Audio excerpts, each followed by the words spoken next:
when shadows fall, I'll be beside you whenever you call.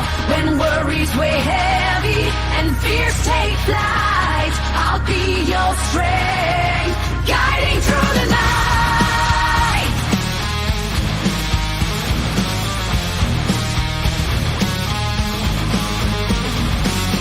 And when the days are dark and heavy on your heart, I'll be the voice to guide you through the dim. Strong walls may crumble, but within you've got the spark. Just turn the key, let light dissolve the grim. Did you think you were alone in your feelings? Strike a match, let your inner strength be seen. Welcome to all things serious. In the depths of your despair, where demons roam, I'll be the hand to hold. You're never alone.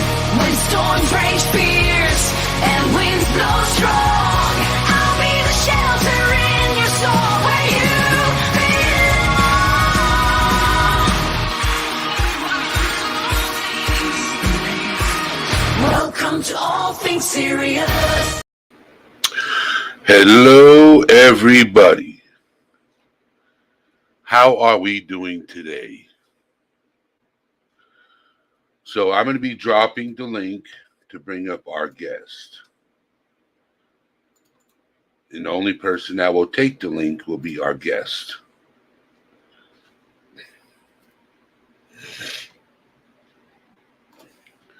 I hope everybody's having a good day. Let me turn the light on a little bit brighter. I hope everybody's having an amazing day. I got some good news that I will share with you guys shortly.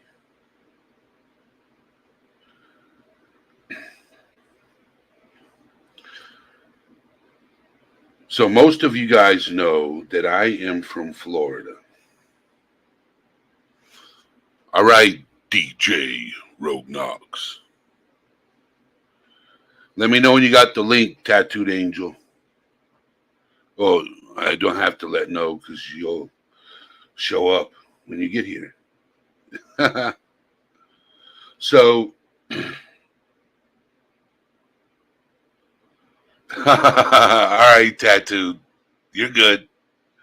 So, most of you guys know I'm from Florida. And I've been trying to move back. But it looks like it's going to happen in October. So I'm going to have a whole new setup, everything like that. I'm going to be happy moving down to Florida. I'm looking forward to it. Moving back home. Home is where your heart is. You know what I'm saying? Home is where your heart is. Yes. A dose of Rose. Rosalie, how are you doing? Good seeing you here. I hope you're doing well. So, it's not going to be cheap for the move. The move is not going to be cheap. But the thing is, it's going to be worth it in the long run because it's going to be a place where I don't have to worry about moving from again.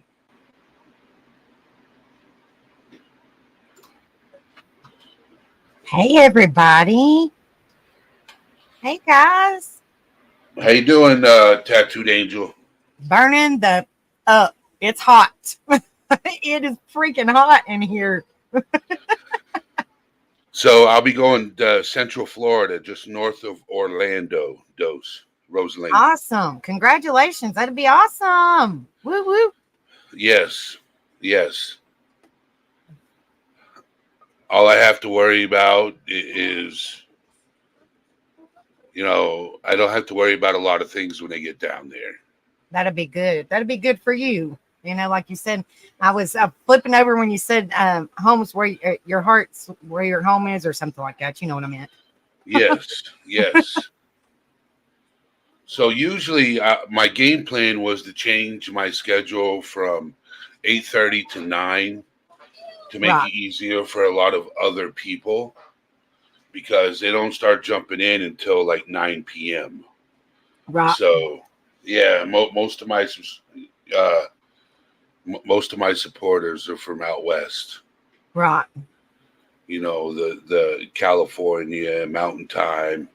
Oh And yeah, that's then, confusing. It's what is it, like 3 hours or something crazy behind us or something? I don't know. yo, Willow, how you doing? So, but today's going to be an interesting live, everybody. You're going to meet somebody that struggles with mental health just like I do and how we handle situations. So, and I'm going to have a lot of interesting questions, and you'll probably answer them as we go without me asking. Because that's usually what happens in some cases. That's fine. Ask away. I'm an open book. I don't have nothing to hide. So, now, where were you born and raised? I'm just joking. I'll tell you, I don't care. I was born in Greenville, South Carolina. You probably hear it in my accent. You're from the South. We all Yes. know you from South Kakalaki. Yep, I was born there. I live in Virginia, but I was born there and I was raised in Tennessee, and now I live in Virginia. So it's all Southern. You were raised in Tennessee? Yep. I used to live in Knoxville, Tennessee. I used to live in, I was raised in Irwin or Unicoi County. I don't know if you've ever heard it or not. It's an itty bitty, teeny tiny town, but that's where I was raised at. Okay. So when it comes to mental health, right? I never got my proper diagnosis until I was 30.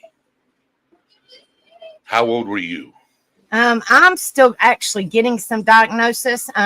I know that when PTSD, I know that for a fact, it happened after I was 18, but it took a long time to try to get help, if that makes sense. And yeah, it does.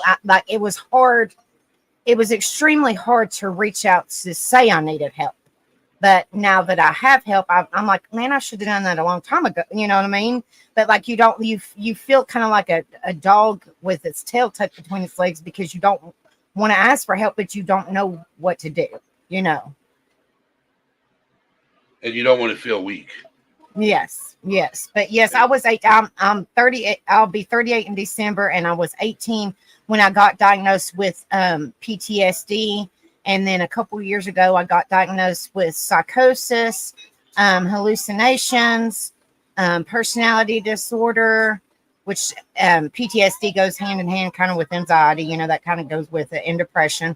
Yep. And then they haven't ruled out that I'm bipolar. I'm not really for sure. They said that I have a mood disorder, but I don't know if they've diagnosed me as bipolar or if it's just because I have PTSD and personality disorder. I'm not really for sure. So what made you start your channel? What was the passion behind starting your channel? My passion, well, see, Rebel started his channel. My husband, if you guys don't know, is Tattooed Rebel. But anyway, he started his channel October 2 years ago, and everybody said Becca, which everybody calls me Becca. You can call me Becca or Angel, whatever. Anyway, they said, Becca, you need to start a channel. And I was like, well, hell, I have no idea what to start it on. I mean, like, I wasn't saying, you know, I was like, I don't know if I could do that, you know, because it is nerve wracking when you very first start. You're like, I don't know what to do.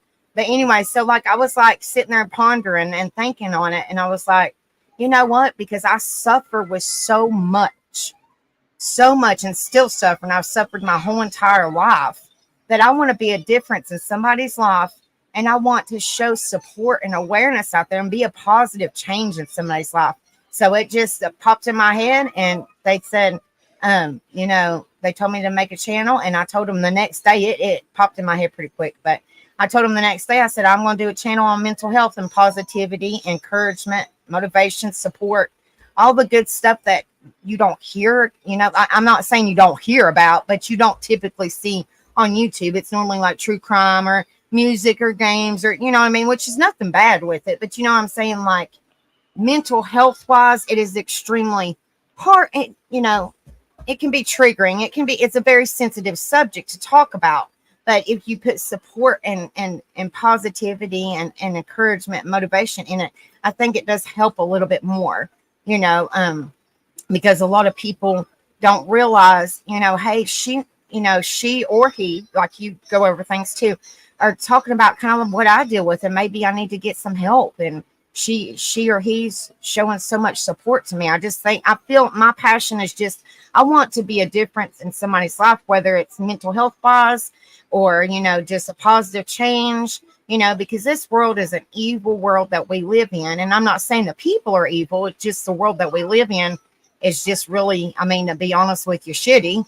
So, you know, I just want to be a difference in somebody's life. And that's what it's all about. Show support and let people know that they're not alone in this world, because I've suffered, and I know that you have too, Eddie, and it sucks suffering by yourself. It's nice to know that you have somebody there for you, you know. Yes, that is what's important. Erica, welcome in. It's good seeing you stopping by. Nicola, she'll be listening in the background. Hey, so, everybody. when I started my channel, it was for the same thing, but it's realer over here. It's more direct. You know, the feelings come out. I tried to make it humorous in the second half of you know, of the show, Right. because you know, but I created a safe space for people to come to and talk, Right. and get things off their chest.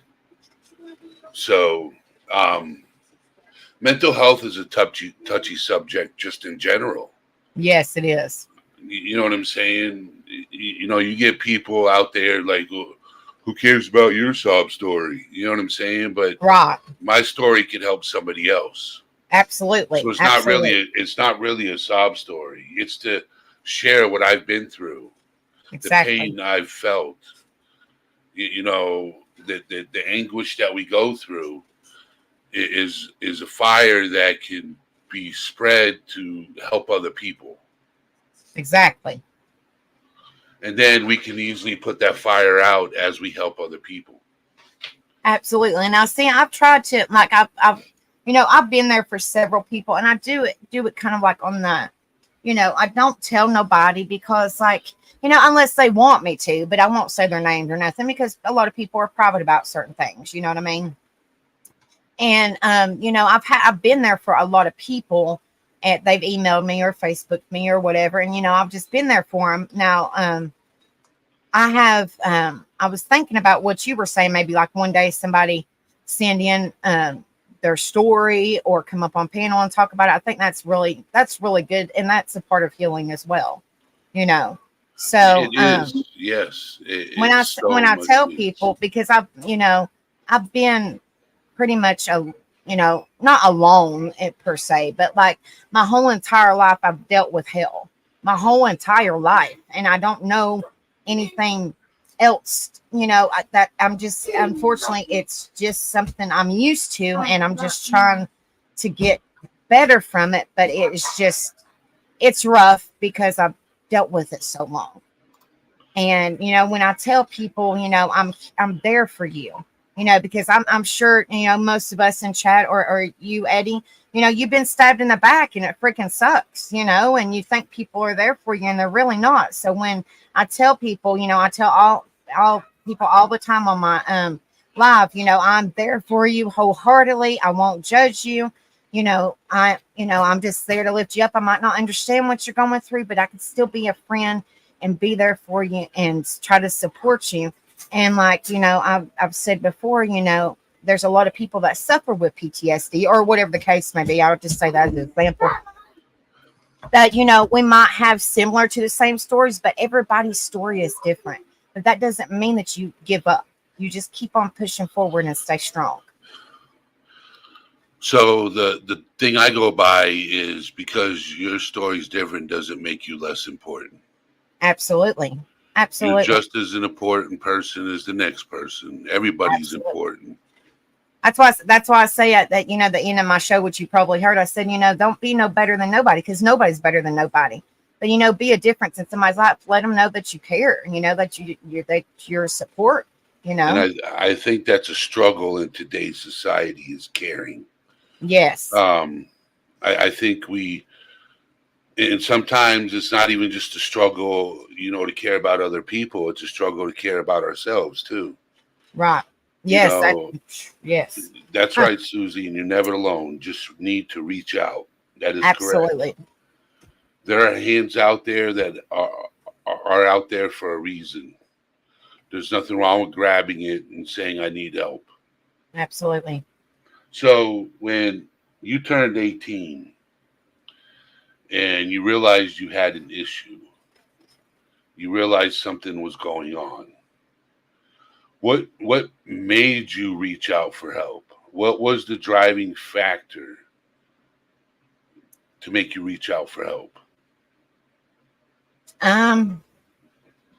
Because I mean, I'm just being blunt. It made me reach out for help because I felt that what happened to me, and I can get into it if you want me to, but I mean, what happened to me, I felt like that it was my fault, and I would be better off not Yep. here anymore. So I'll give you a little insight into me, right? I was S8 as a child and C8 as a child, and then I grew up getting beat up all the time, so I come from a very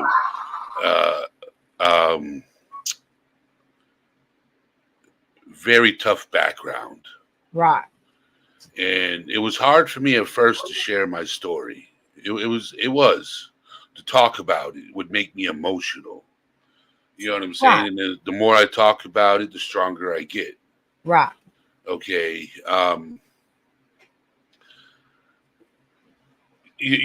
Like there's a lot of us that struggle with mental health issues that never had a childhood.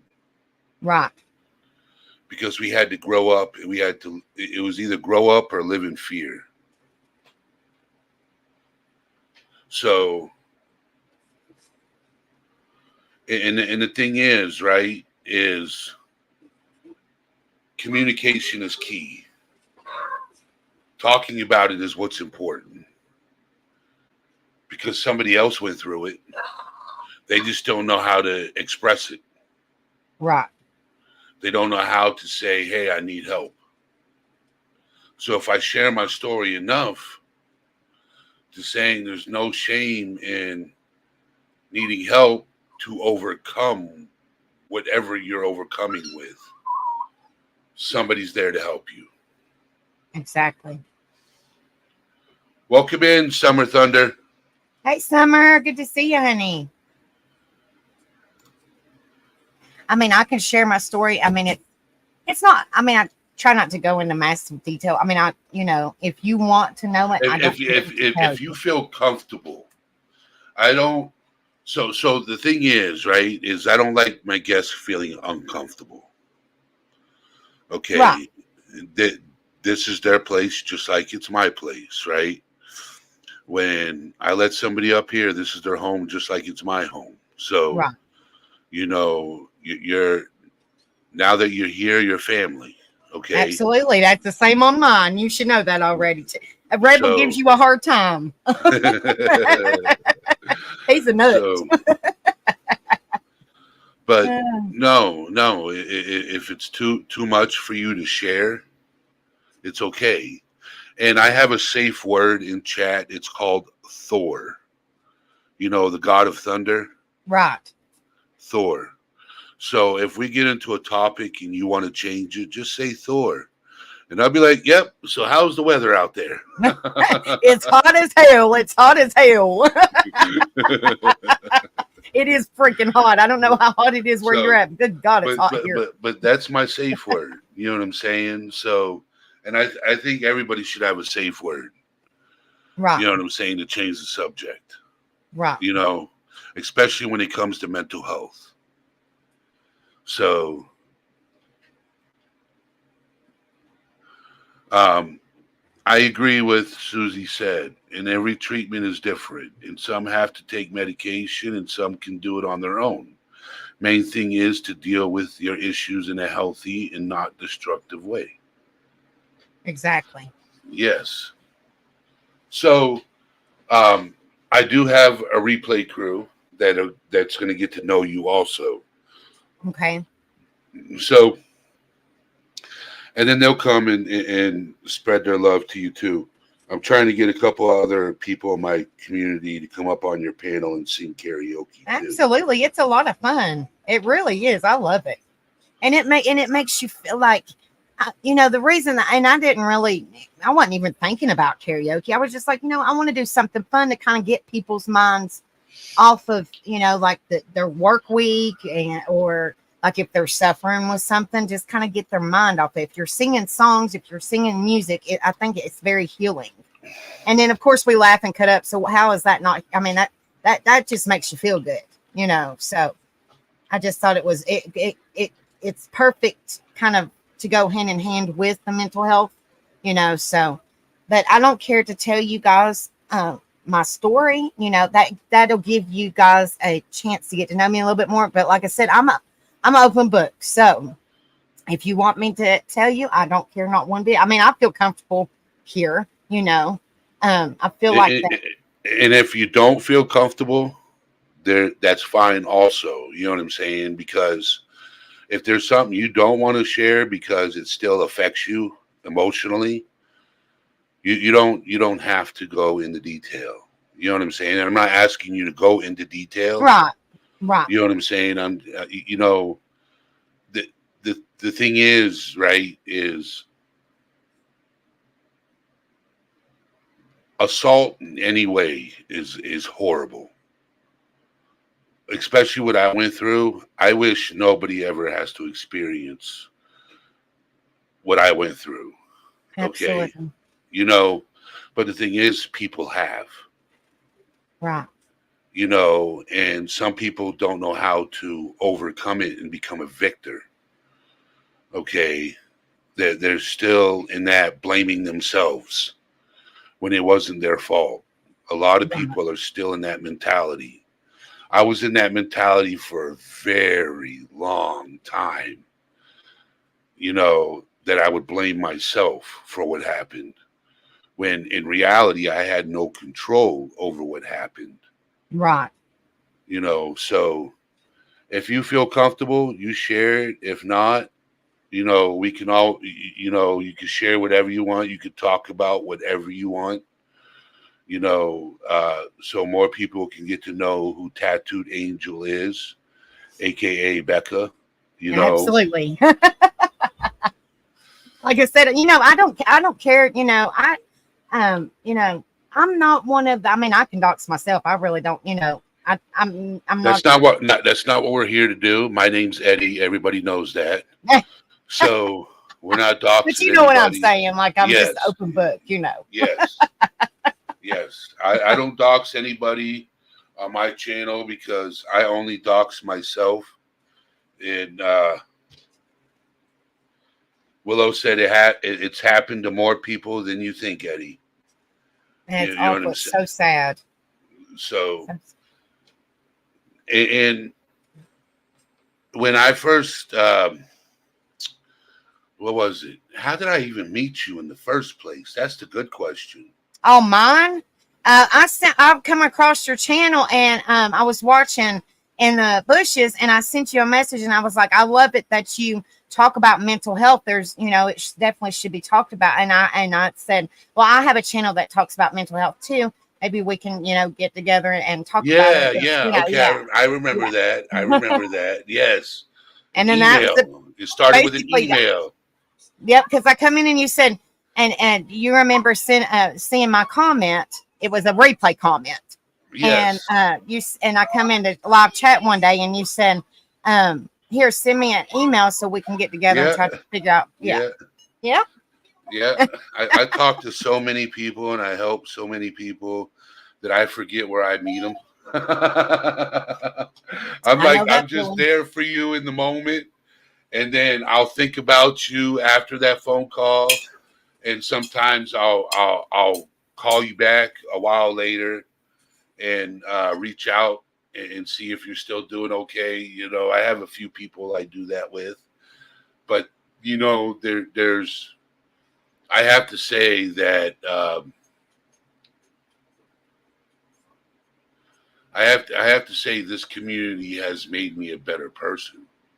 Absolutely, mine too. Absolutely. I just like when I tell them, I'm just like, y'all just don't realize how much y'all have helped me, and I don't, I don't like to make it about me. I'm not like me. I would rather just put my shit on the back burner and be there for other people. I know that's hard to say because people are like, well, you need support too. And I'm like, well, I'm so used to being there for other people that I'm just used, I'm not used to people being there for me, you So know. my question for you, Tattooed, okay. Do you go to therapy?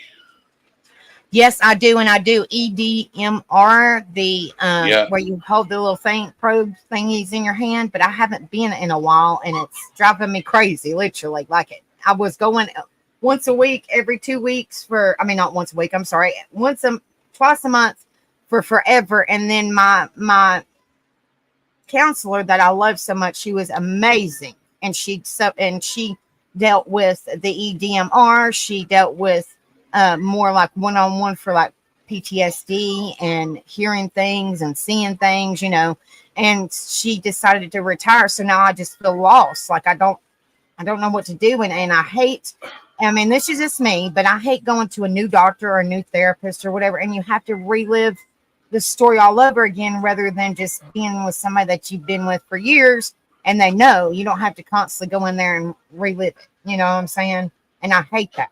I really do. So you know this channel, I relive my story all the time.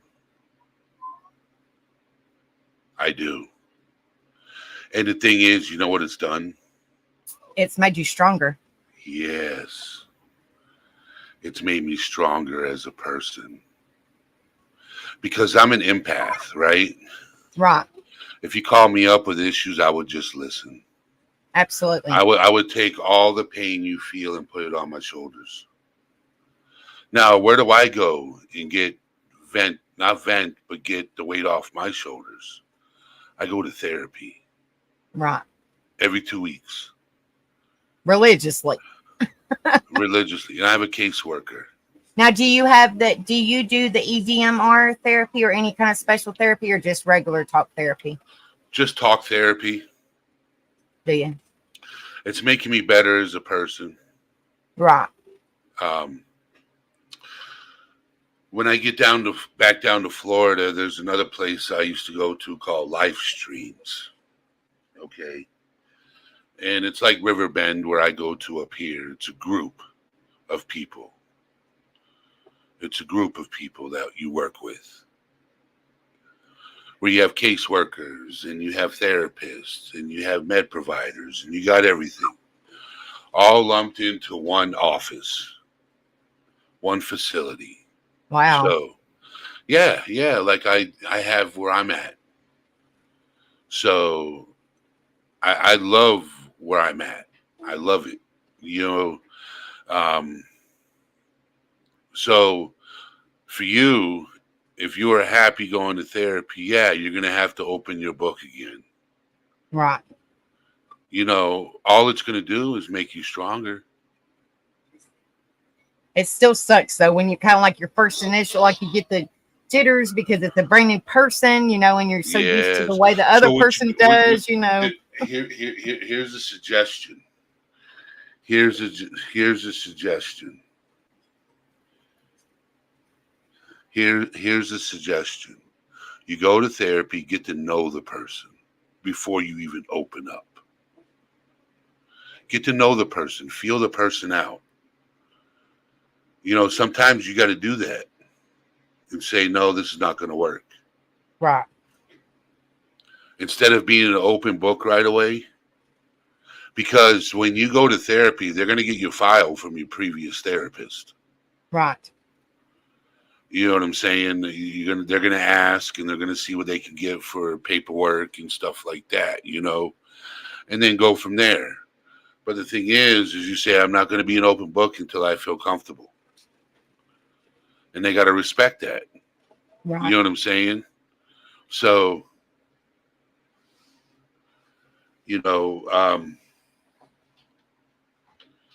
I've been through a dozen therapists. I've had in the past 13 years, I've had a lot of therapists.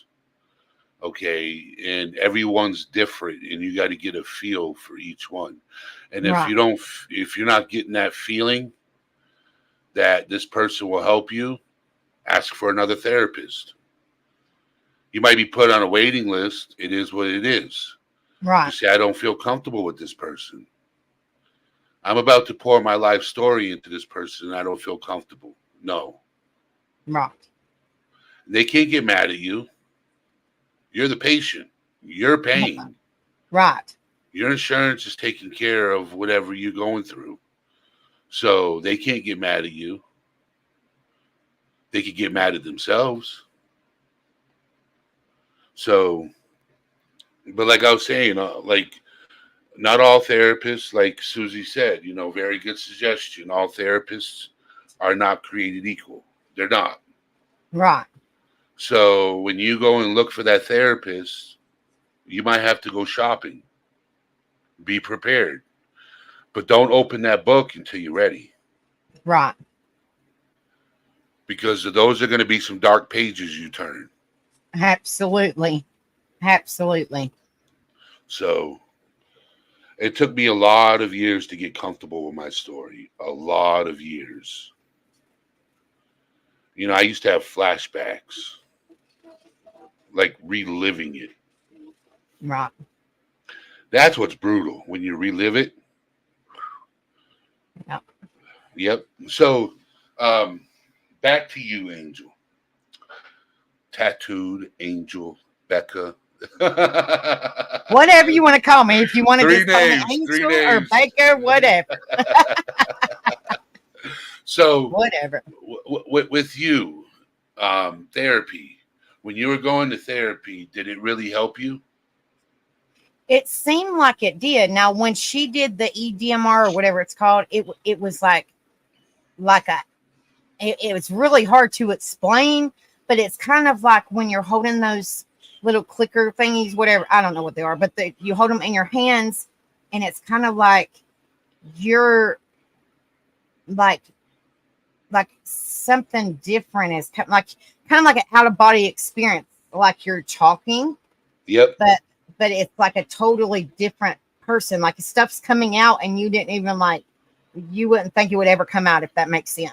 And it's kind of like you're sitting there, you're kind of like out of body, so you're kind of like standing beside you, and you're listening to what you're saying, and I thought that it helped, but it was definitely different. It was definitely different. But they said, they advised me that would be really good, considering, and I will eventually tell you guys my story here shortly. But they said because of the help that I've been through, that the EDMR would be really beneficial for me. And I haven't done an EDMR with holding the little clickers, and and I'm just being honest, I haven't done the EDMR therapy since my therapist retired. And how long ago was that? Over a year. So it's been a struggle. Absolutely. And I've been trying to get back in, but the therapist, I had one therapist, and she never, I had an appointment, I guess. I can't remember a lot of things. Like, I'm sure, you probably know what I'm talking about, mental fog. You forget stuff really easily. If you don't write it down, or if you don't get a reminder, you just forget shit. Yeah. And it's really, really bad. Like, people don't understand. I'm like, I really, really don't remember. I really don't. And I'm like, y'all have to remind me. You got to send me an email. You got to call me. You got to, you just have to remind me. But anyway, I had a therapist. It was brand new. It was a woman therapist. And, and no offense to men, like, I don't have no issue. I just feel more comfortable my story wise with women. But anyway, so she put me with this therapist. Well, they said that I never showed up for therapy. Well, she never called and reminded me. And I have a case manager, and my case manager knew that I had to get reminded because I really will forget. And so they wanted to set me up with online Zoom therapy. That's not going to work in my book. That's not going to help me. I mean, everybody's different in how they do things. But if I'm doing EDMR, you cannot do EDMR on Zoom because I don't have one of those little box things. I don't have one of them,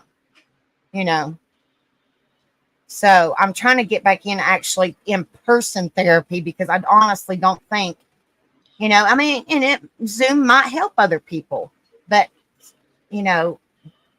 me personally, I don't think Zoom is right for me therapy-wise, No, it's not. Zoom is difficult. Zoom is difficult. And your husband came in, said, "Sup, everyone, and love you, Tattooed Angel." Love you, Rebel. Hello, Nana's Dragonfly. Love you too, honey. And NorCal, good seeing you in here. So, back to you talking about Zoom therapy. Now, would that Zoom therapy eventually turn into one-on-one in office? They said that it wouldn't, and I just don't. I myself just don't feel comfortable with Zoom therapy. Yeah, I don't feel comfortable with it either unless I've already been seeing the person in person. Right. Well, they wanted to make my very first visit with this new therapist on Zoom. How would I get comfortable with? I mean, granted, I might be in my own house. That would be the only comfortable part I would feel. But actually going somewhere and then walking into the therapist and talking about some issues and then walking out. It's kind of like a little bit of a relief off your chest, but if you're Zoom, then you're just sitting there talking about it. It's still kind of sitting there, if that makes sense. So Queen of Hearts, Chanel, I can see where you're coming from, but it also depends on the organization you go through for therapy. Okay. And I will tell you this. When I go to therapy every 2 weeks, and it works for me. Okay. If I didn't go to therapy every 2 weeks and talk about what's going on with me mentally, I'd probably be in prison. Just saying. Okay. Because I struggle with a lot. But I don't put it on my family and friends. Right. So I struggle with a lot. I really do. Copy. Paste. But see, Rebel knows my story. I tell it. I mean, I don't care. It's just, it is hard to talk about because you've been through so much hell. It is. Then what we'll do, okay, is we will talk about other things, okay? Because I feel your energy, and that's not a book you want to open right now, and that's understandable, okay? So, what drives your passion in doing karaoke? Well, I just think it's a great positive change, and it's a lot of fun. Like I actually did carry. Me and Rebel was a part of the BFW auxiliary. We're not veterans, but we had family members that are veterans, so we gave back to the community because of our veterans. Anyway, so I started singing karaoke at the VFW about 5 or 6 years ago, and unfortunately the VFW closed down. But I was nervous, like it just freaked me out. But I was like, you know what, screw it. I might not be able to sing, sing very good, but I enjoy it, and it makes me feel good, and it puts, even though I probably blare people's ears out, I don't mean to. It's just something I enjoy to sing. I love it, and it makes me feel good. And like I said, I want to really see the smiles on people's faces and them enjoying the music and the, just the vibe. I love the good vibes.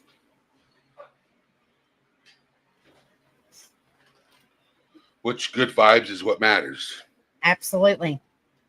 So, meeting new people, and even if you sound like me, a broken record when you're on karaoke, it doesn't matter because you don't get judged when you're doing that. And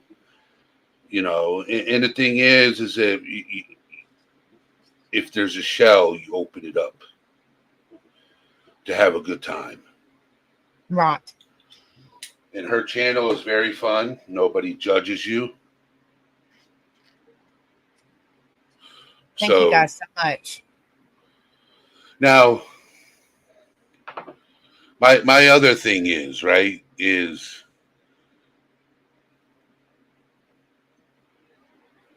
how was accepting, and this should be a good question for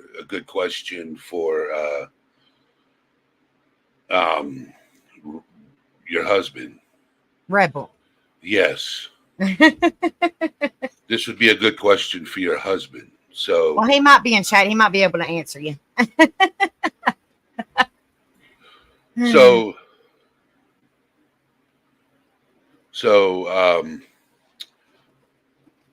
did you meet your husband after, like, how long have you guys been together? We will be together 15 years February. We got together. Well, this is kind of funny. Like this is kind of like a little bit of a story about me. Now, I was actually with a female for 4 years, and I was working at a Marathon gas station, and I was still in a relationship with the woman, and she was crazy. But anyway, that's besides the point. Anyway, so Rebel, he comes into the gas station I was working at, and there was 2 registers. One register was ringing up cigarettes a little bit cheaper than the other one. Well, guess whose register was ringing up cigarettes cheaper? Mine. So he said, "Come here and give me a hug." And I got down off the cash register and I said, "Who are you talking to?" And he said, "You come here and give me a hug." So I gave him a hug, and we met February the 2nd of 2010. We got pregnant with twins on February 22nd, 2010. We got married. I know, not very long, right? Not very long. I'm just saying. I moved in with him on March the 8th, 2010. So it was kind of bam, bam, bam, bam. And then we got married on September the 2nd, 2011. Wow. Met quick, had kids quick, moved in quick, and that's 15 years later. Absolutely. And like I was saying, I was with a woman, ever since I turned, like, as soon as I turned 18, I thought something was different about me. Like I used to be, like, long story short, I was a preacher's daughter, and my sperm donor is a piece of shit, just to be honest with you. I mean, I'm just blunt. He really, truly is. But anyway, all my life, I dealt with a lot of mental and not so much physical, but a lot of mental. But I seen my mom and my brothers deal with a lot of physical. Yep. So, of course, that traumatized me as a little child. So, I dealt with that all my life. But my dad, or he's not really my dad. He is my dad, but he's not a dad, if that makes sense. He's my sperm donor. Yes. But he was a preacher up until he decided to cheat on my mama when I was 18. And then he said that he did not want to, he would not divorce my mom, because I have 3 older brothers. I'm the baby and the only girl. And he said that he would not divorce my mom until after I was 18, because he did not want to provide for me.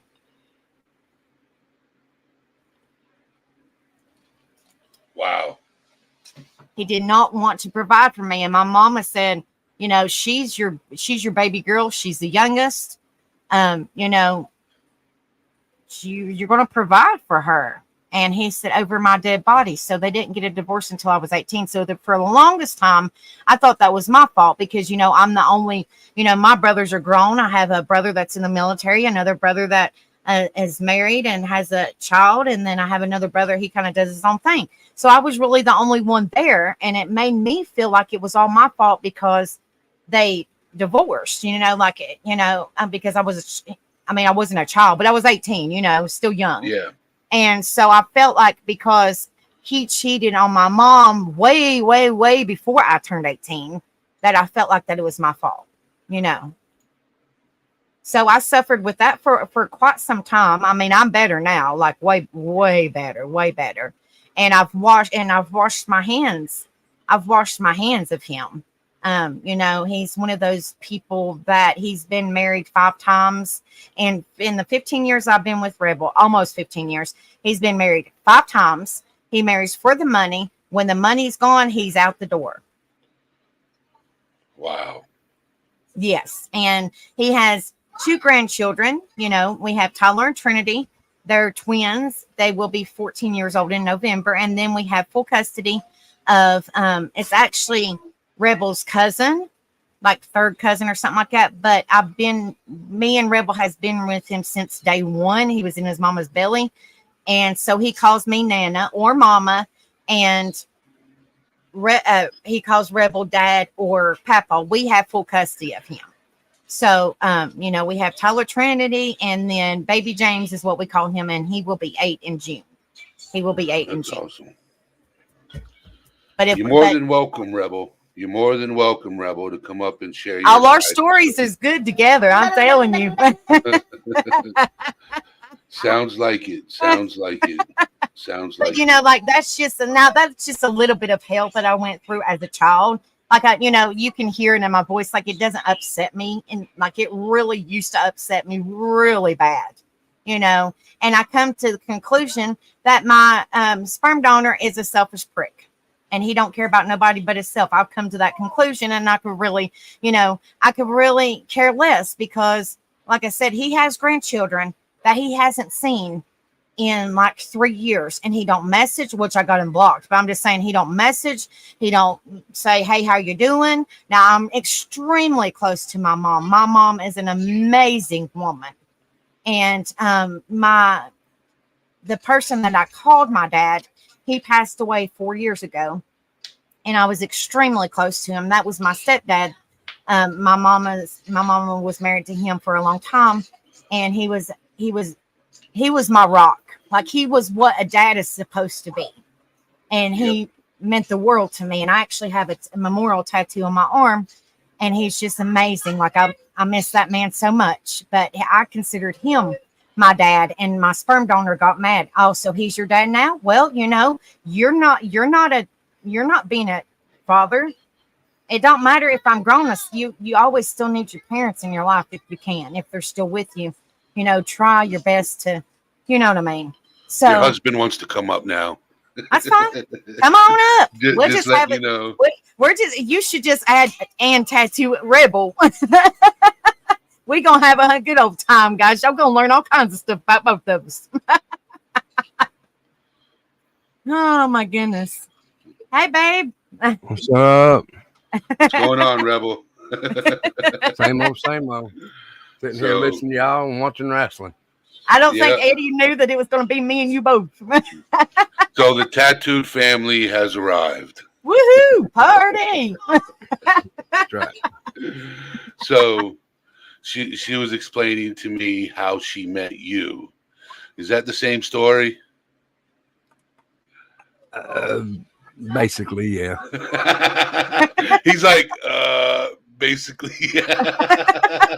I'll go ahead and tell you my part. I don't care. I was married once before to another woman that cheated. Didn't how that feels. Didn't really bother me at the time that she did, but it kept going and kept going. And we separated. And never been much to go to church. I do believe in the man upstairs. But absolutely, I always remember something my granny told me back when I was way young. Yep. And she said, if you want to talk to Jesus, you just go in the closet and talk to him just like you're talking to a friend. So that's what I did. I went in and I sat down, and at that time I was helping uh, raise 3 kids that my first wife, they belonged to her sister, so we was raising those. Well, she just up and left me, them, and everybody.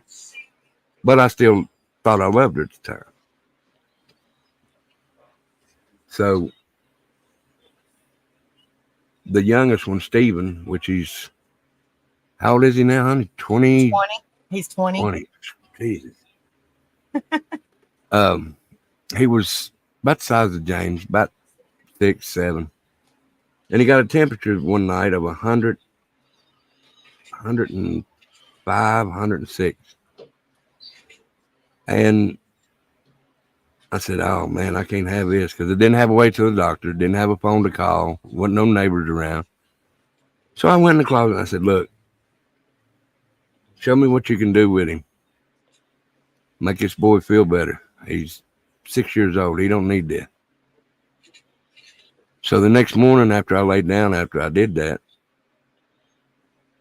he was all better, up, running around, regular temperature. And I said, okay, so this is working. So I went on and went to work.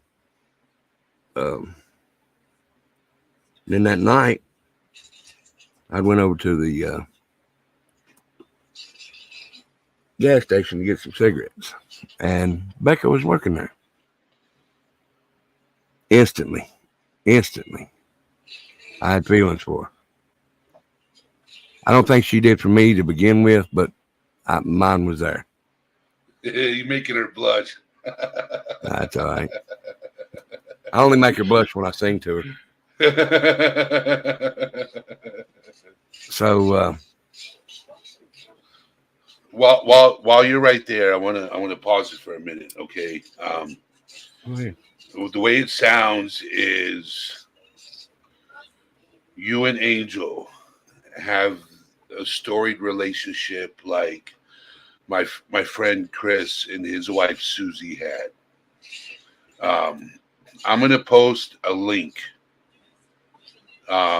So you guys want to read Susie's story and learn about her, there's a website I just posted.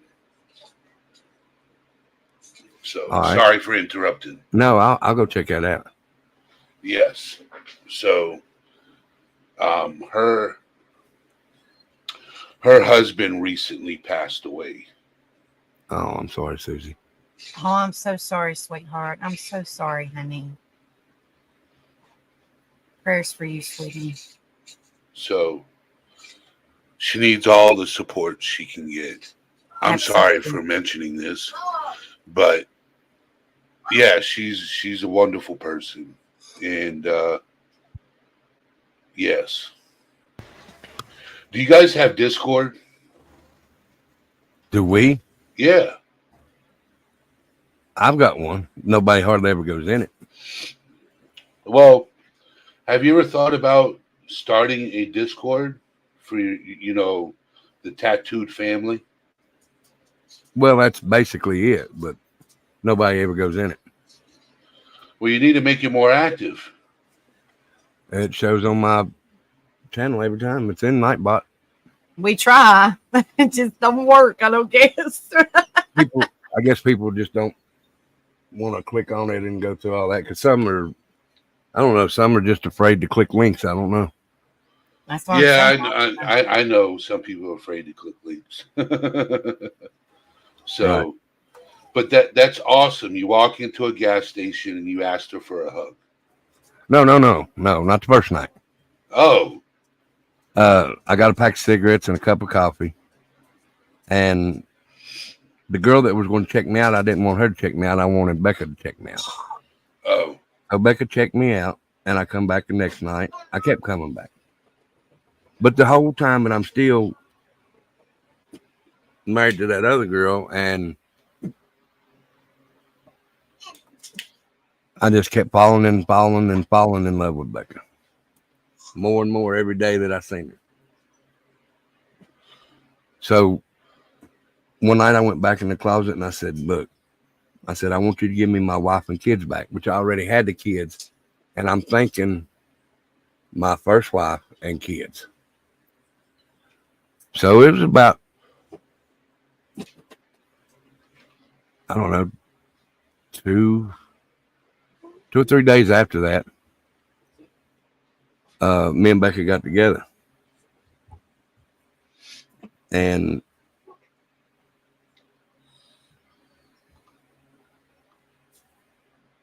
I got her pregnant February 22nd. So he did give me my wife and kids back, but not the wife and kids that I had first. He gave me the wife and kids back that I needed, and I've been happy ever since. That's why I always say, when God made me, he took a rib out to make a woman. Well, he gave me my rib back in Angel. So now I'm complete. And he done that. And I know he done that. So I had her put a tattoo on my side. It's a rib coming out through the skin with her name in it. That's awesome. And we've been together ever since February. No, not February. What was it? See, us men, we forget when we get married. Us men forget it. No, but we've been together ever since the day she moved in with me. And we didn't get married till a year later. What month? We got married in September. September what? 2nd. Okay. Just making sure you were listening.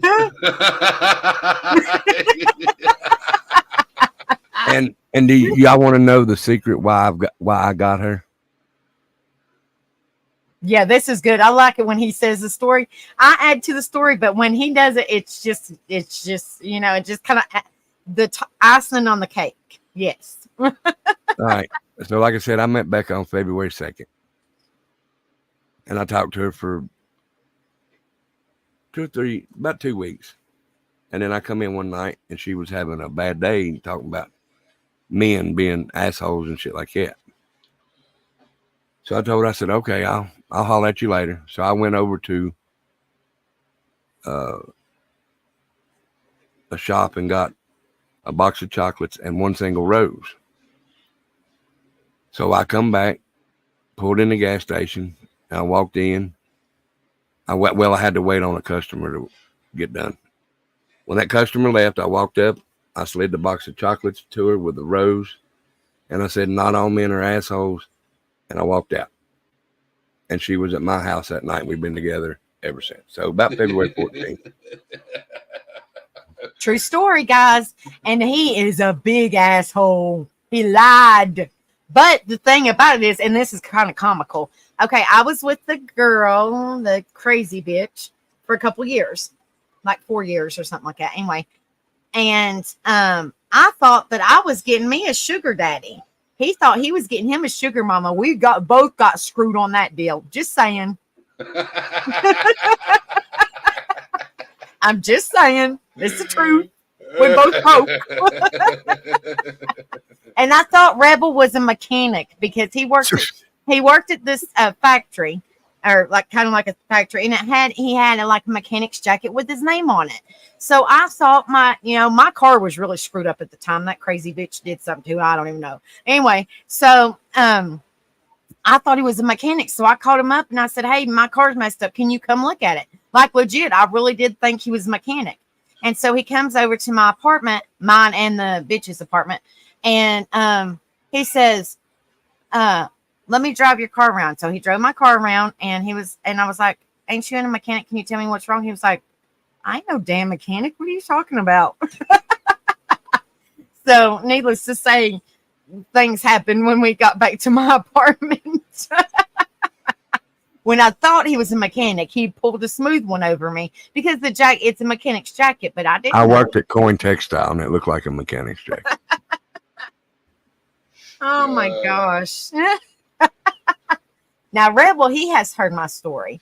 And I tell, like I said, I told my story, and it's rough, but and Rebel, he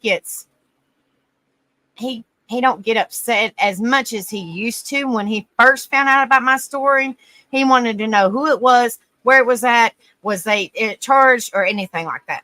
And I said, no, those people got away with it.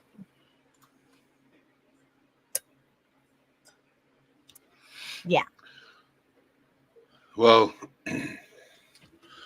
at least you guys are happily married, and that's what matters.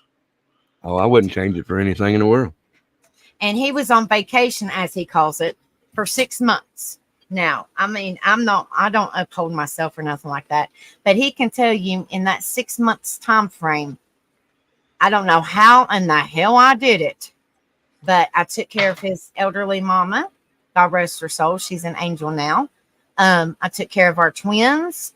I made sure he had money on his books, made sure he had commissary money. He made sure he had phone, everything. Every week went to go see him, got up at 5 o'clock every morning when it was visitation on Saturdays or Sundays for 6 straight months. Like, I don't know how I did it. And he can tell you that I'm a massive writer, 18-page letters every day for 6 months.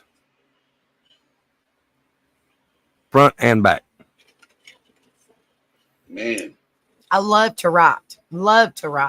When I was in the auxiliary, and we had a like a tattoo club. It was kind of like a motorcycle club, but it was in a way like that because we had the vest and all that. I've been secretary many times. I enjoy to write.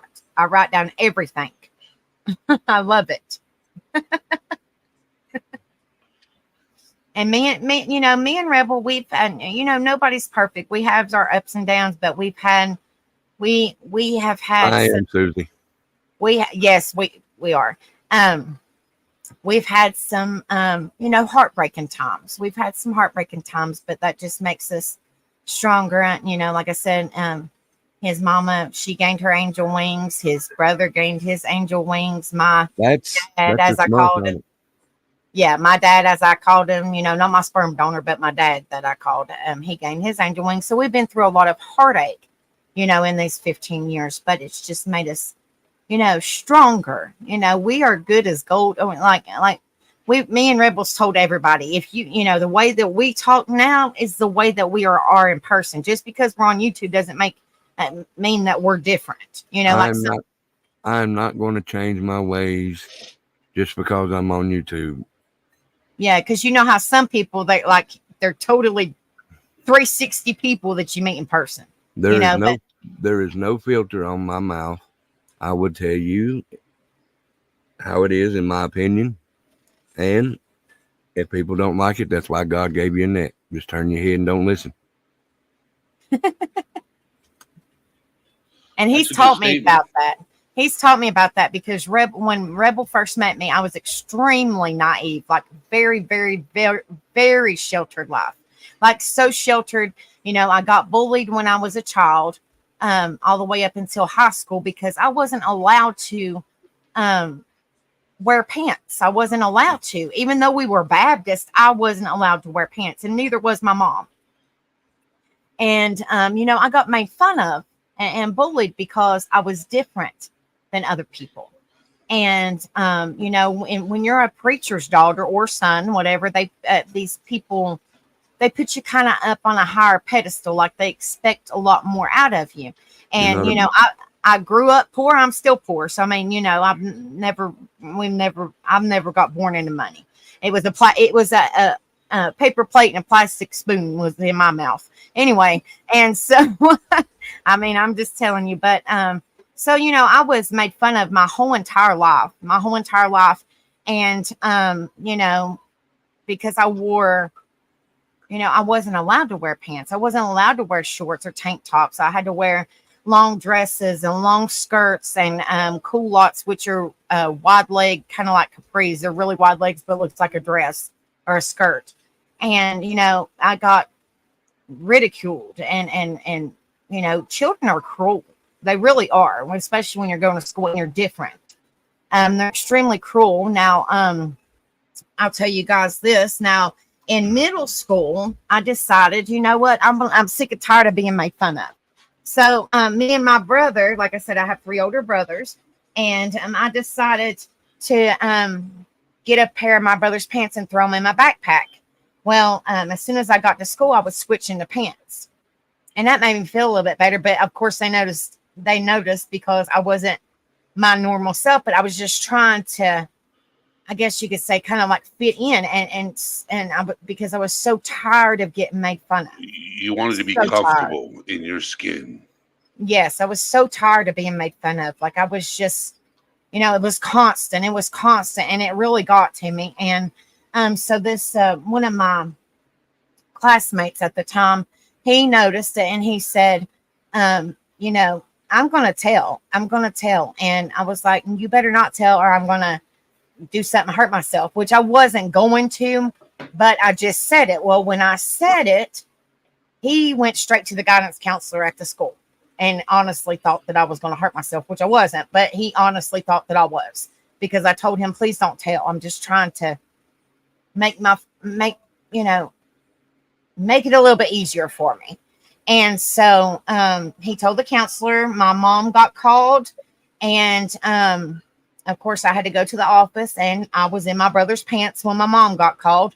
Thank God that my sperm donor wasn't there, or I'd have probably got beat half to death. But I mean, I'm just saying.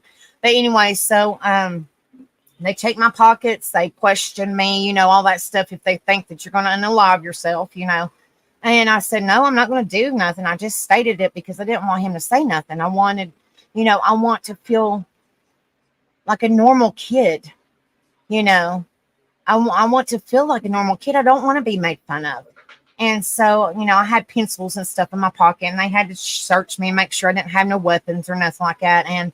And so my mom come and pick me up, and she was in tears because, I just told her that I'm sick and tired of being bullied, like being made fun of. It's just terrible. It's terrible. Kids are cruel, and I don't feel like that I need to be here anymore.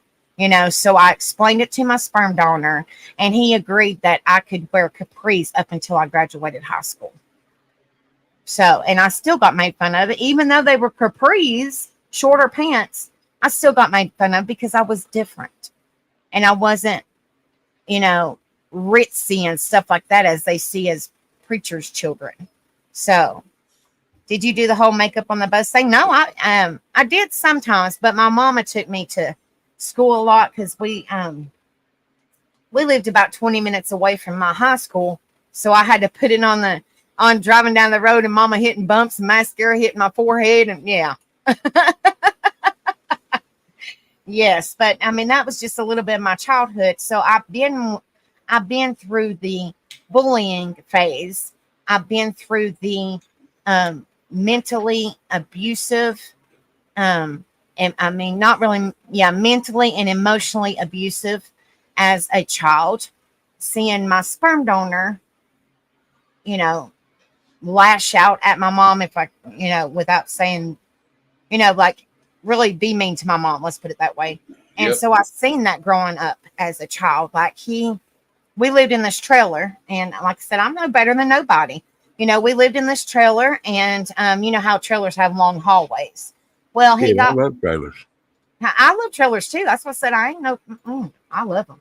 Anyway, so Listen, the long hallway. Before you go, I'm gonna have to get down and take some medicine. All right. All right. Thank you for letting me come up, Eddie. Yeah, you're welcome, Rebel. Anytime, bro. All right, brother. Y'all be good. Much love to everybody in chat. Y'all be good, and I'll talk to you later. He's been having some stomach issues, guys. If you don't care, just say a little prayer for him. I don't know what's going on, but he won't go to the darn doctor. He's stubborn. So y'all just say a little prayer. Hopefully his stomach gets to feeling better. But anyway, so the long hallways in trailers. Well, my mom was at one end of the hallway in her bedroom, and I was walking down the hallway. Well, my sperm donor decides to grab a belt. And I guess he got pissed off at one of my brothers or something. I'm not really for sure. But all I can vividly see is him doing a belt like around a lasso, like above his head. And he took it to my mama right in front of me. Wow. Right in front of me. He also did it several times to my brother. So, you know, my brothers have a lot of hate, and I did for a long time. And now I'm just like, you know, like, well, I mean, I didn't understand, you know, because I was younger. I did not understand, you know, exactly what was going on. I knew it was bad. I knew it was bad. You know, my mom is an amazing woman. She is amazing, like amazing to go through that. She went through that for 20 plus years. I think it was 25 years she was married to him or something like that. And she dealt with that for a long time. And all my life, that's all I seen. But when you go to church, we was like a perfect family.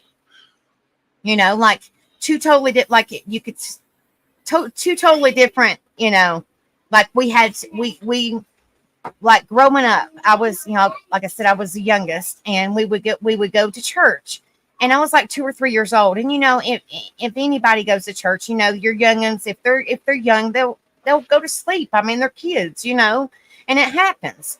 Well, if me or my brothers went to sleep in church, all of us had to line up on the couch, bare ass, and every one of us got a beating for one of us going to sleep in church. Every one of us did. Wow. But that's a preacher. Yeah. So when I say, you know, like I mean, I've talked about it. So I mean, it does help. It does help. Like You ever still thought bothers me, but it does help a lot. It really does. It really You ever does. thought about writing a story? No, I haven't, but I wrote that, and I don't know how you go about doing that. Start from the beginning. Right. And just put it on, just either put it on paper and just write it. Right? Right. And just get it off your chest. Okay?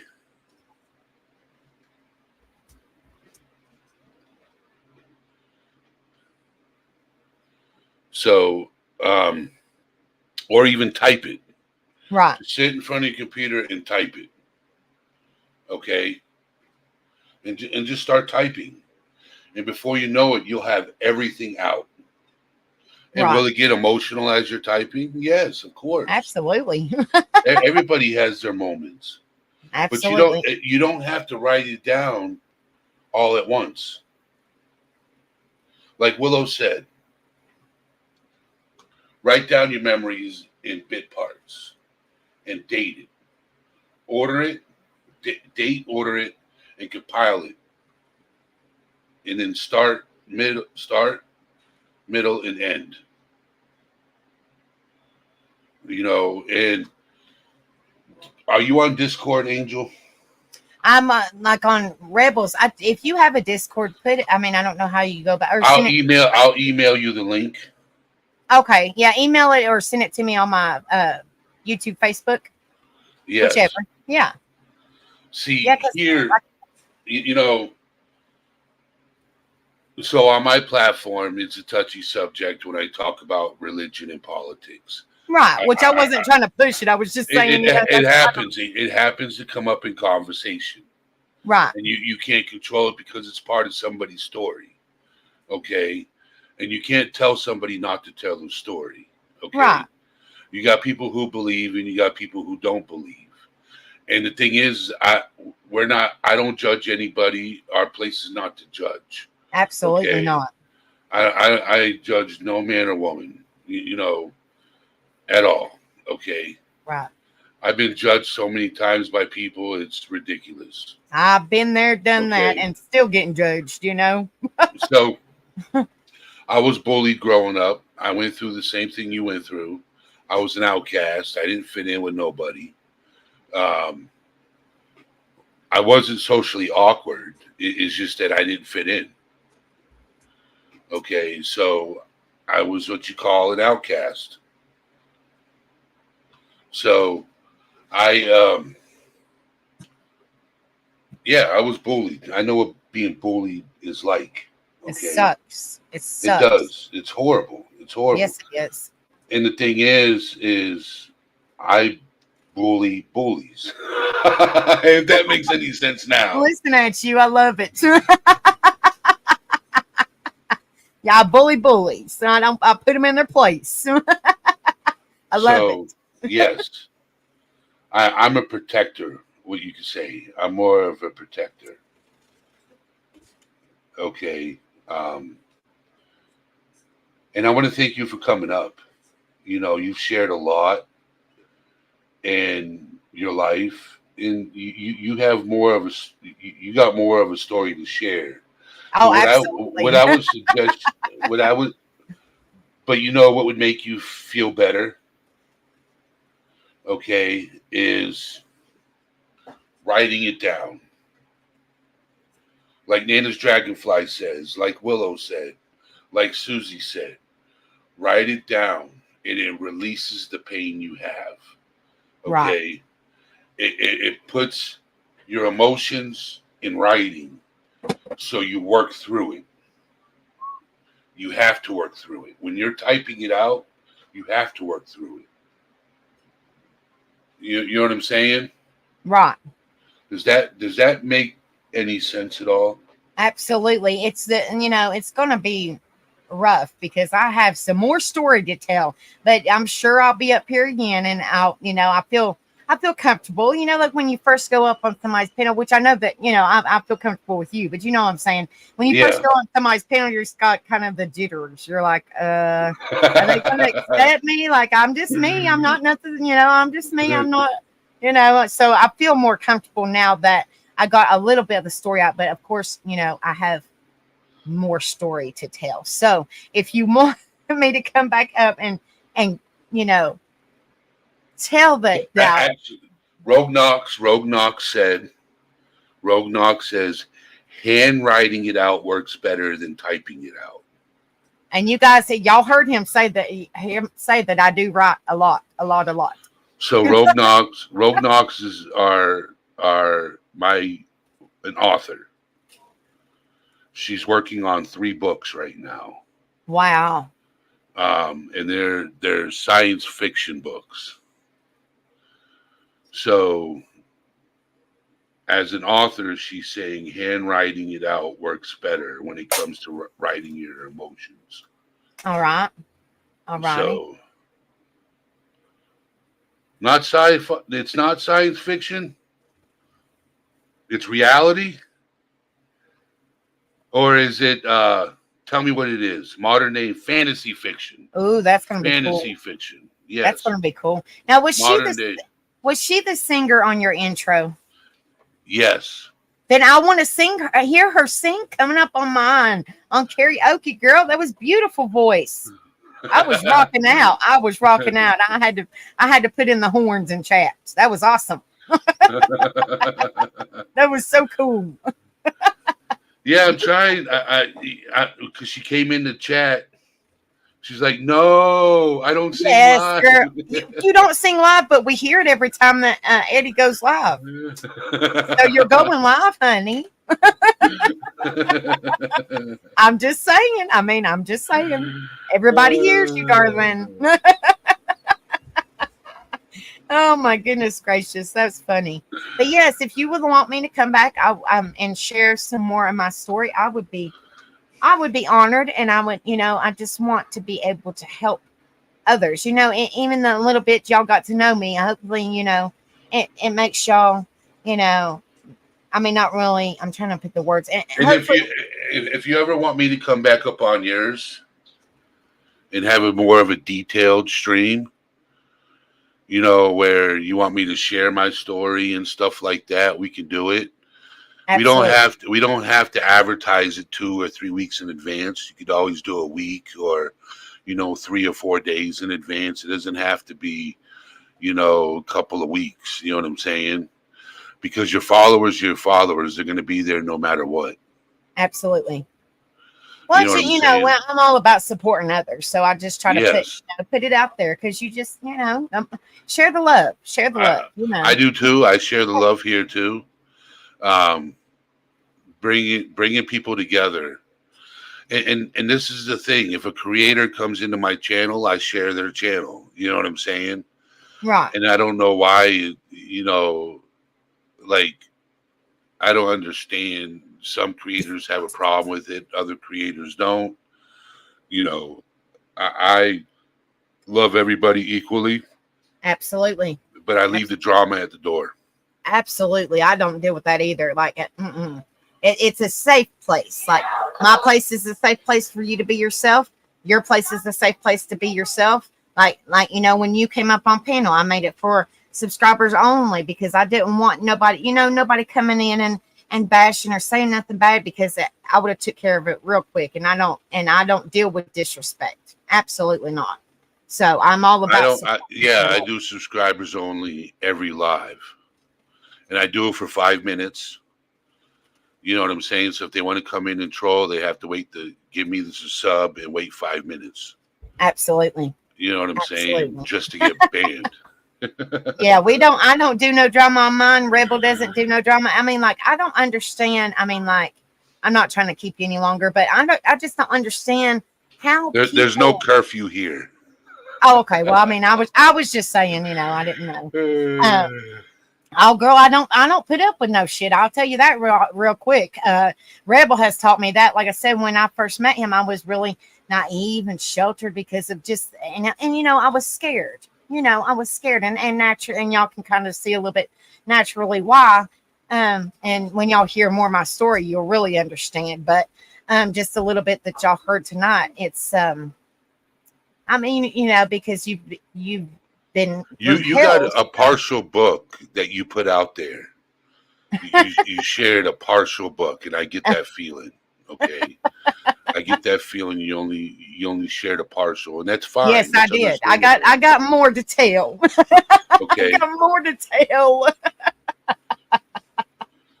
You want to drop Queen of Hearts, Charnel? Okay, you said you will come sing some Harry Styles. Come on, girl. Okay, so I can't wait to hear you sing some Harry Styles. I just dropped her links. Let me pull it up again.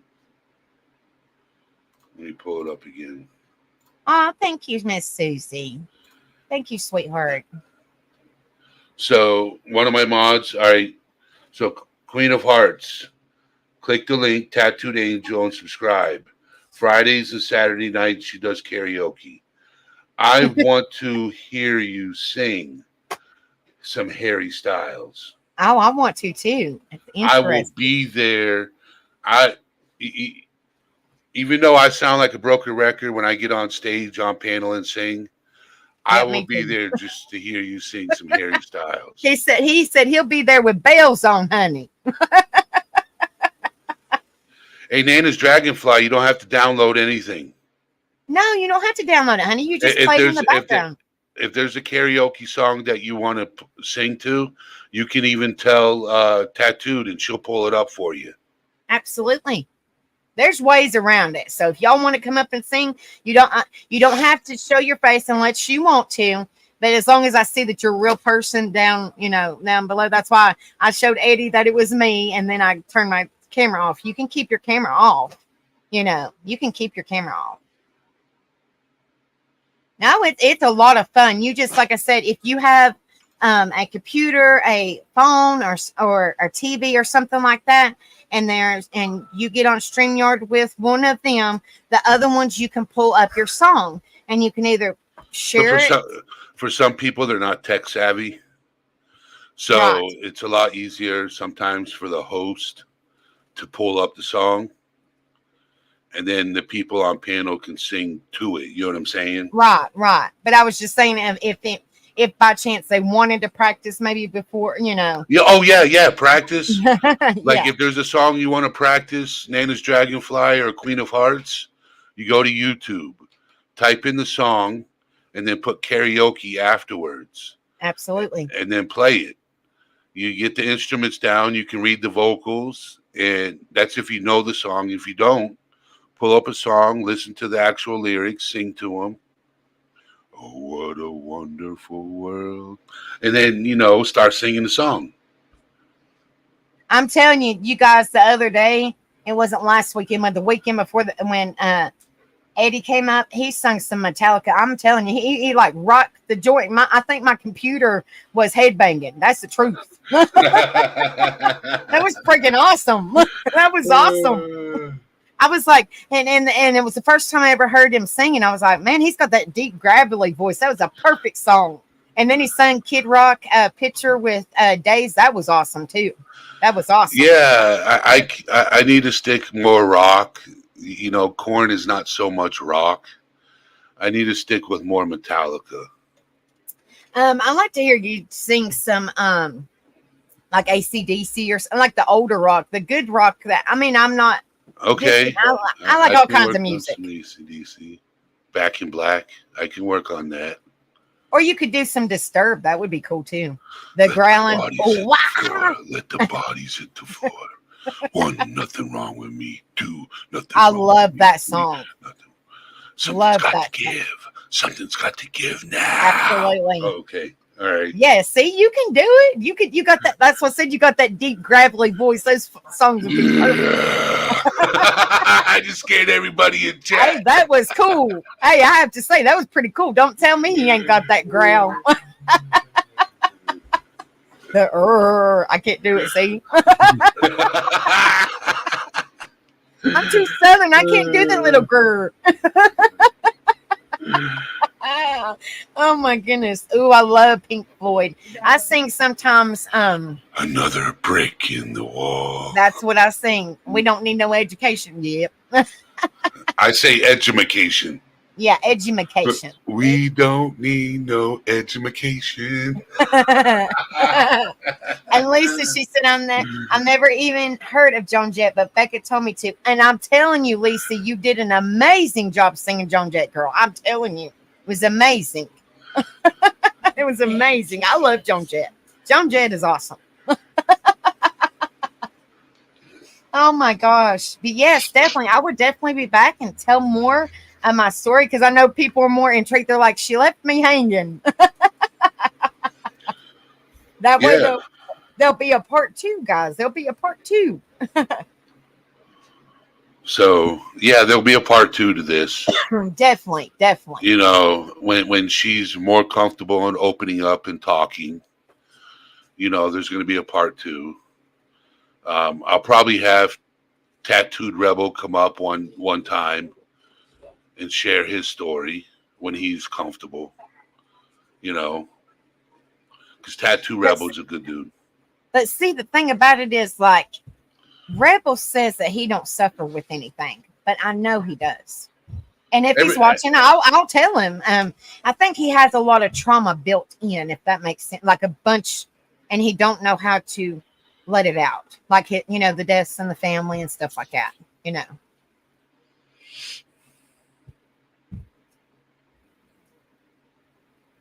So I think it. I feel that he. It's nice to have somebody to talk to, but that's what I'm saying. I feel like he still has a lot of grief. He has a lot of grief built up. Yeah, I did a live. Tell him when he gets a chance. Go into my back videos and look up grief and loss. And watch that video. I definitely will. Have him watch it. You two watch it together and listen to it. Yes. It's a very intuitive video. I've had a few people comment on it. So, but see, he said I have a locked room full of things. See what I mean? He don't let it out. I mean, I don't, I've told him this before. I'm like, babe, let it out. He's like, I don't want to, or he don't know how, or something. And he's got he's not an angry person, but if he gets pissed off, he's pissed off. If you know what I'm talking about. You know what it is he needs somebody he can talk to. Absolutely. Yes. Like I'm there for him, but like somebody different, somebody, a different listening ear,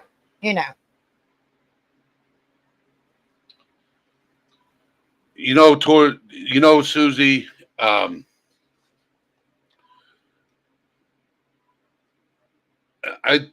I think, in my opinion, when I met Chris and we started talking and hanging out and chat and stuff like that, he had some, but he knew how to handle it. I think he handled his emotions very well. I really do.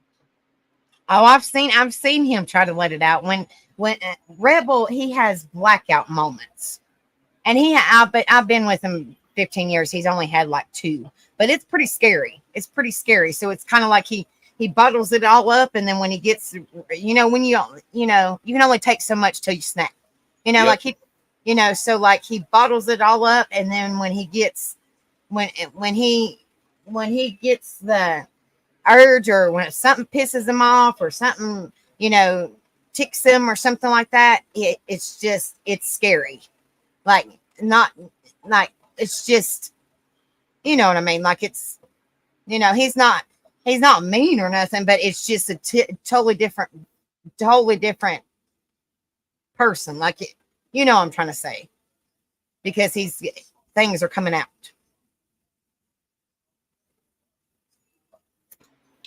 Sorry, I was sneezing.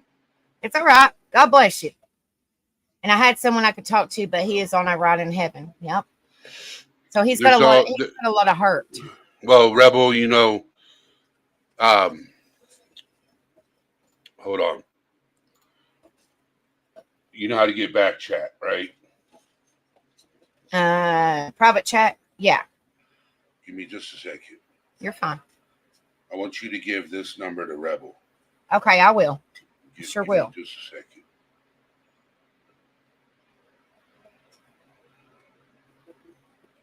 I surely will. Okay, I'm typing it right now. You're good. Let me get a pen so I can write it down. Give this number to Tattooed Rebel. Okay, I sure will. And it's not a Google phone number. It's All Things Serious, a cell phone number. Okay, all right. So he can always give me a call if he ever needs to talk about something.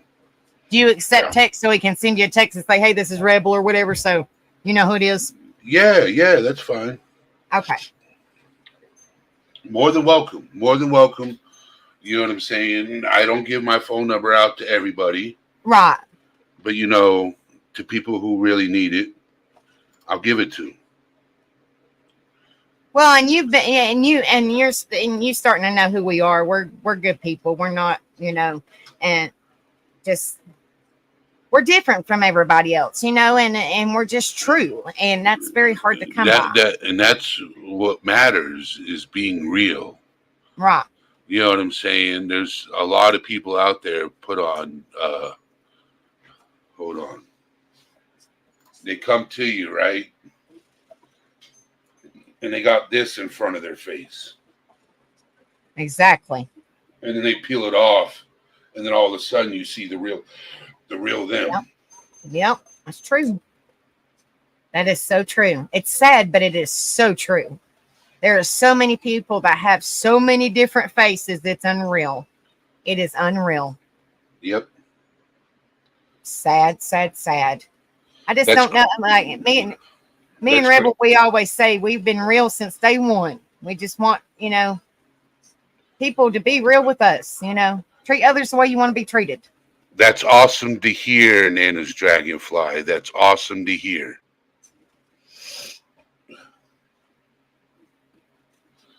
That is awesome to hear. What is the tattoo on your arm? I'm curious. Which one? It looks like a colored one when you put your arm up. So this one is a dragon. Ooh, cool. I like that. That's sweet. This one, I can't, it's hard to share it in. Right. But it's an angel. Oh, I like an angel. So my grandmother painted this angel. And it was the last angel she painted. I took a picture of it and got it tattooed on me. Oh, that's awesome. So it's a memorial piece. Yeah, memory of her. Yes, and I like your praying hands shirt. I like that. Oh yeah. See, like we're I'm strong. I believe in peace. Absolutely. I'm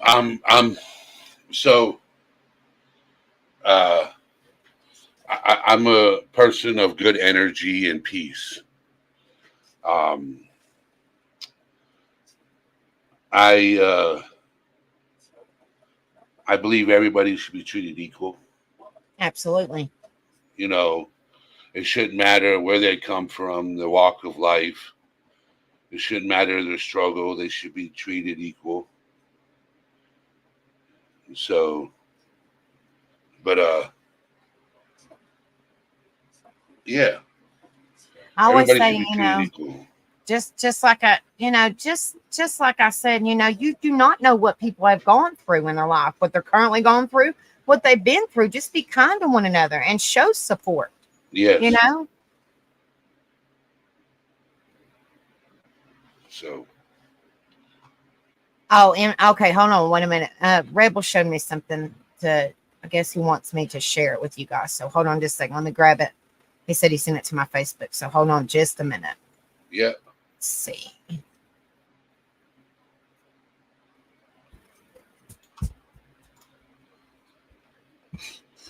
Yeah. Stevie Nicks. Okay. I don't really know what a smoky voice is. A lot of people said, I read it, James. A lot of people said that I could sing some good Janis Joplin. He said, if you don't care, Eddie, could I share this? Yeah, go ahead. Okay, what he sent me.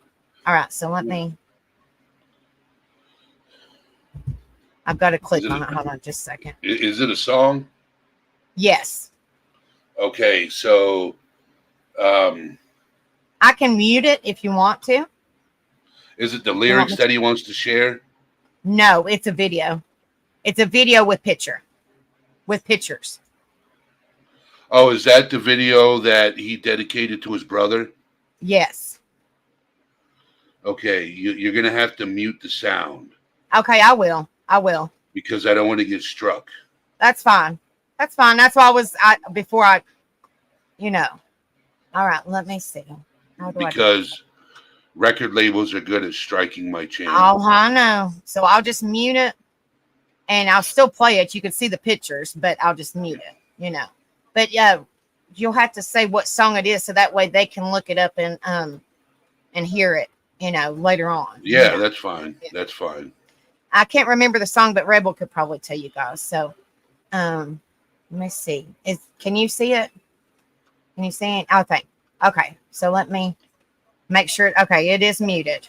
All right. So was that his brother? Yes. He just recently passed away December last year. Oh, okay. Hold on. It's on his channel. He didn't get struck, did he? No, he didn't. Okay, then you can play the sound. Well, I can mute it. I'll play it for a couple seconds and then I'll turn it off, so All right. Yeah. It's been a long ride. We had each other's back, riding side to side. All the sisters and brothers miss you like no other. Now I'm torn apart. He's screaming at me, That's a good song. I don't know he says the street. Yeah, he was our biker brother, and he had diabetes really, really bad. Really bad. And he lost some of his toes, and he thought that he was going to lose his legs, and he was on dialysis. He was only 40. How old was he, babe, when he passed away? 44 or 45. Young. And on the tracking channel, that's not a guy that'll track his channel. Oh, he said that. Okay, well, I didn't know. I know. He said that no, there wouldn't be nobody that struck your channel. Okay. Okay, so, go ahead and play it. Play it from the beginning. All right. I want to hear the song too. I love it. Okay. Sorry. Go ahead. He's beside me trying to tell me. My bad.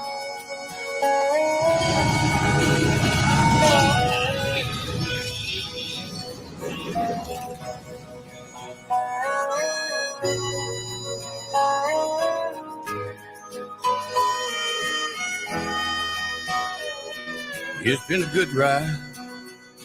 It's been a long ride. We had each other's back, riding side to side. All the sisters and brothers miss you like no other. Now I'm torn apart. You'd leave this world so soon. But when we ride, I'll always think of you. Know that you're in heaven with all the hell we've been through. When we ride, please watch over us and keep us safe along the way. You're the only one I trust. When we ride, when we ride,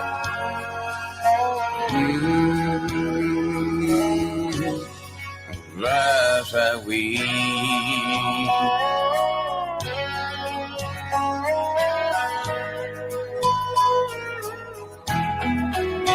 I wish on falling star the way we used to do.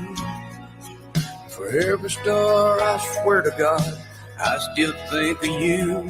You always wore a cross. Let me know that you believe. And now you finally met the ball and wear your angel wings. When we ride, I'll always think of you. You know that you're in heaven with all the hell we've been through. When we ride, please watch over us and keep us safe along the way. You're the only one I trust. When we ride, when we ride,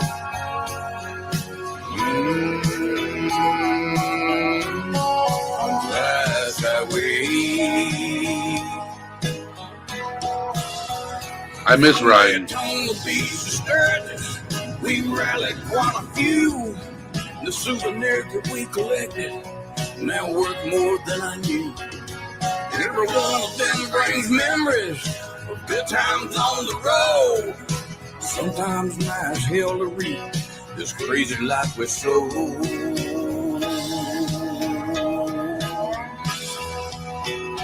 we ride, please watch over us and keep us safe along the way. You're the only one I trust.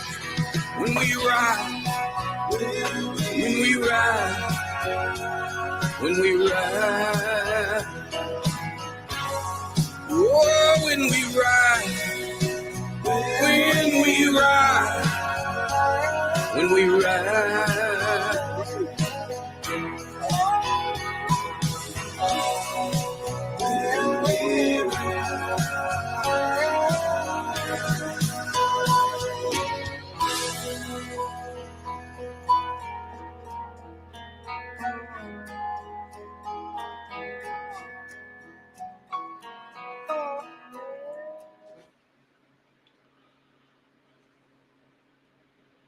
That's a beautiful song.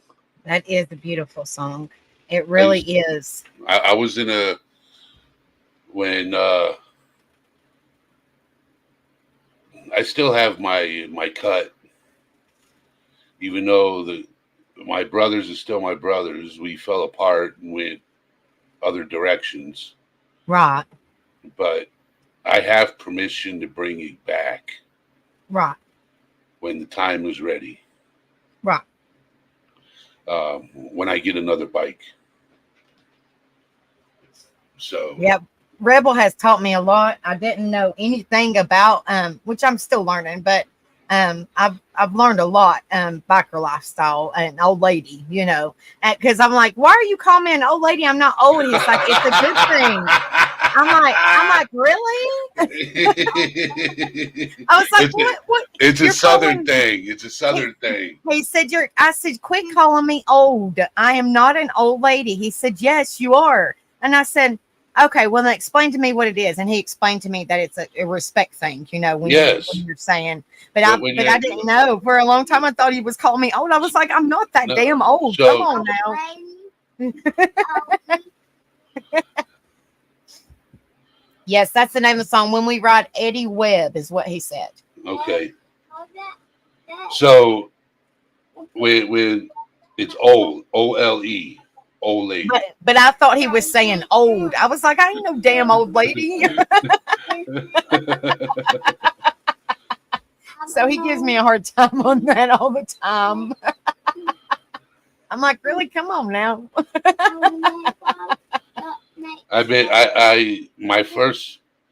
They say once you hit 35, if you never rode a motorcycle, don't bother getting one. Right? I was 38 when I got my first motorcycle and learned how to ride. Woohoo! No one ever taught me how to ride. I bought a motorcycle that didn't run. I fixed it and got it running myself. The day I got it running, I hopped on it. It was already registered and rode. Woohoo! I want a trike so bad, but I don't want the trike with the two wheels on the front. I want the trike with the two wheels in the back. I think the trike, no offense to anybody that's got their trike with two wheels in the front, that I just personally like the two wheels in the back trike. Yeah, the Harley trike. Absolutely. Those are or the Goldwing trike. Yeah, those are nice. But like I've rode on a motorcycle, and the very first time I rode on a motorcycle, I was petrified. He was like we live close to, we're about 15 to 20 minutes away from, if y'all have ever heard of the Bristol Motor Speedway NASCAR, we're about 15 to 20 minutes away from there. And so there was some fans there, and he said, "You want to ride on a motorcycle?" And I said, "Sure," And so I rode on the back of the motorcycle. It was a lot of fun. I wore sunglasses over my glasses. I didn't know what to expect, so they was flopping up and down in the wind, And so we went on a little ride, and it was nice. And then he decides to turn. Well, when he takes a right-hand turn, I did not know you were supposed to turn with them. Supposed to lean. Well, you know what I mean? Like I didn't know that. So when he went to turn, when he went to turn to head back to drop me off, let's just say that I about broke every one of his rib cages.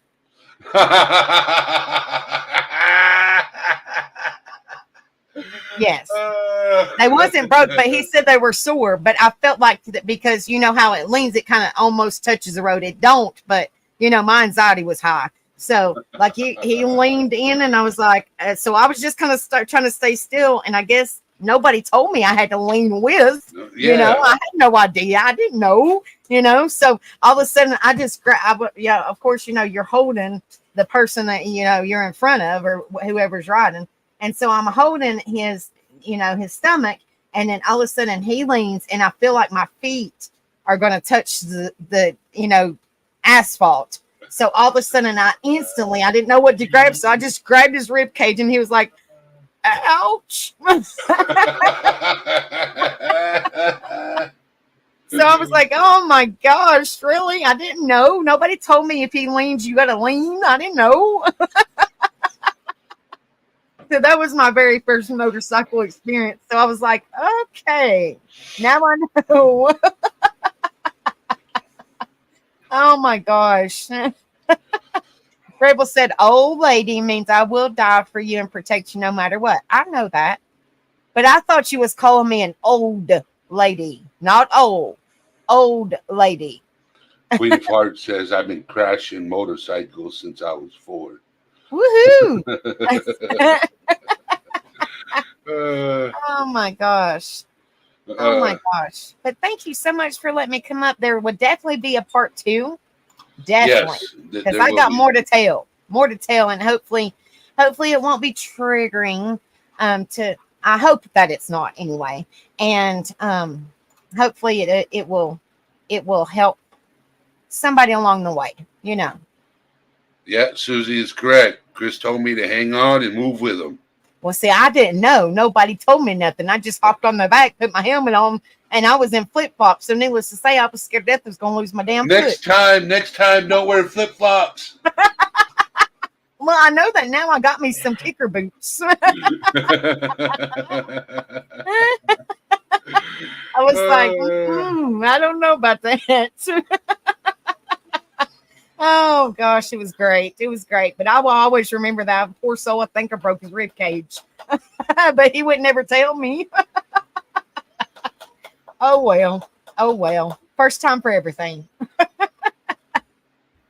But I appreciate you having me up. Thank you so much. You're welcome.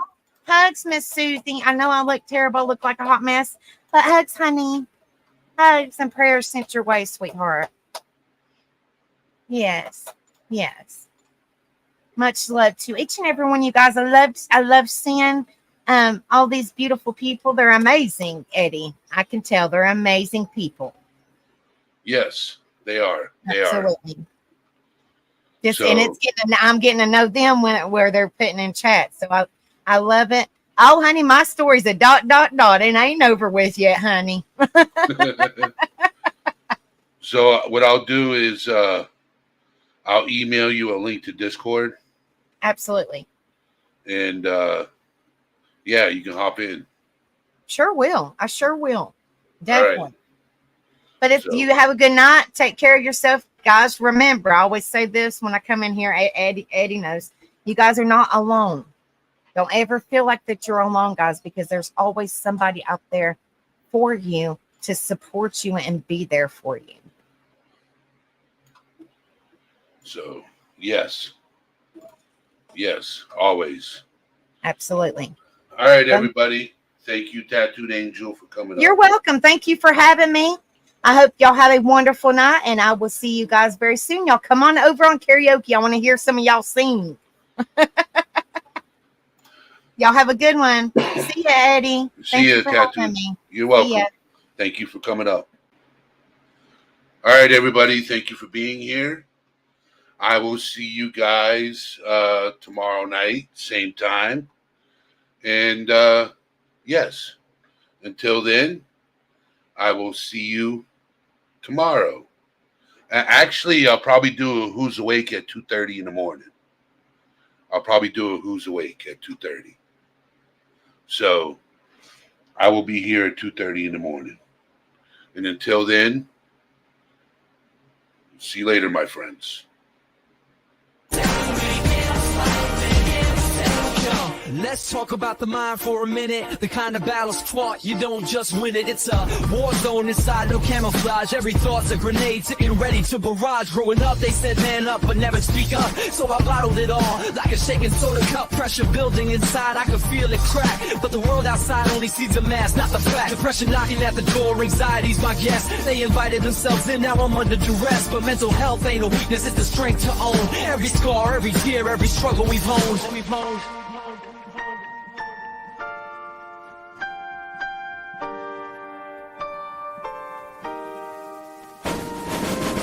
It's okay not to be okay. Don't let anyone take your light away. In the darkness, you'll find your voice. Speak your truth, make your choice.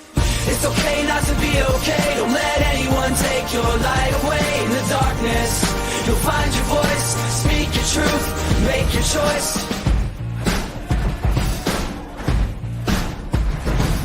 Seamless like a shadow, it follows you around. But I'm breaking the silence, gonna tear it down. Got therapy sessions, journaling pages, finding peace in the chaos, flipping life stages. Self-love's a journey, not a destination. Gotta navigate the pitfalls, find your elevation. No shame asking for help, we all need a hand. Together we rise like a hip-hop band. So let's rewrite the narrative, redefine the game. Mental health ain't just a buzzword, it's our flame. Illuminate the darkness, spark the conversation. All things serious and mental health, a powerful nation.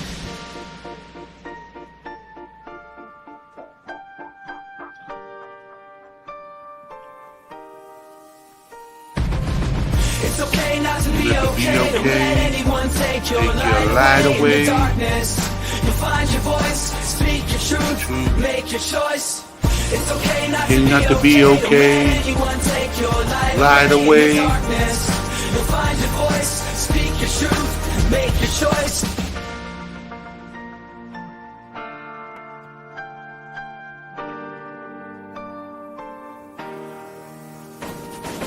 All my warriors fighting in the shadows. No, you're not alone, we're a pack of arrows. Piercing through the stigma, breaking chains. All things serious and mental health, rewriting our refrains. So let's keep spitting verses, sharing our stories. Hip-hop about mental health, reclaiming our glories. One beat, one rhyme, one soul at a time. Together we'll shine in this rhythm and rhyme.